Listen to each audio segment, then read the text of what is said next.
இன்றைய மன்னா. டுடேஸ் மன்னா. எரேமியா 20:11, ஜெரமையா 20:11. கர்த்தரோ பயங்கர பராக்கிரமசாலியாய் என்னோடு இருக்கிறார்.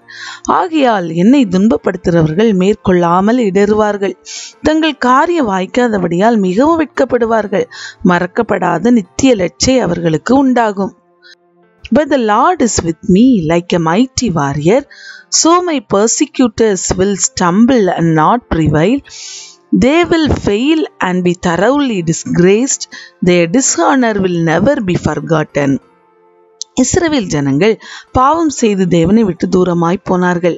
கர்த்தரை தேடாமல் அந்நிய தேவர்களை தேடும்படியாக தங்களை விற்று போட்டார்கள்.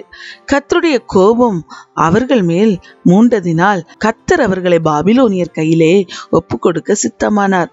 எரேமியா தீர்க்கதரிசியின் மூலமாக கர்த்தர் இந்த நகரத்தின் எல்லா பலத்தையும், அதன் எல்லா சம்பத்தையும், அதன் அருமையான எல்லா பொருட்களையும், யூதா ராஜாக்களின் எல்லா பொக்கிஷங்களையும் நான் அவர்கள் சத்துருக்கள் கையில் ஒப்பு கொடுப்பேன்.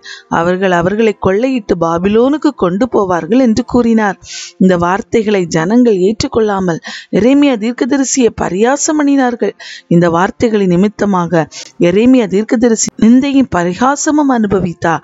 நாள்தோறும் நகைப்புக்கு உள்ளானார். அநேகர் சொல்லும் அவதூறை கேட்கும்படியான சூழ்நிலைமை அவனுக்கு உண்டானது. அவரை சுற்றிலும் பயம் சூழ்ந்திருந்தது. தன்னை சுற்றிலும் பயம் சூழ்ந்திருந்த சூழ்நிலைமையில் எரேமியா தீர்க்கதரிசி சொல்லுகிறார், கர்த்தரோ பயங்கர பராக்கிரமசாலியா என்னோடு இருக்கிறார் என்று. அன்பான தேவ பிள்ளையே, உன்னை சுற்றிலும் பயம் சூழ்ந்திருக்கிறதா? போராட்டங்கள் சூழ்ந்திருக்கிறதா? உன்னை எதிர்க்கிறவர்கள் பெருகி இருக்கிறார்களா?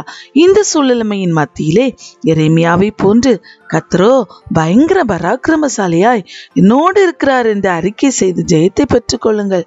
கர்த்தர் உங்களோடு இருந்து உங்களுக்கு பெரிய காரியங்களை செய்வார். God bless you.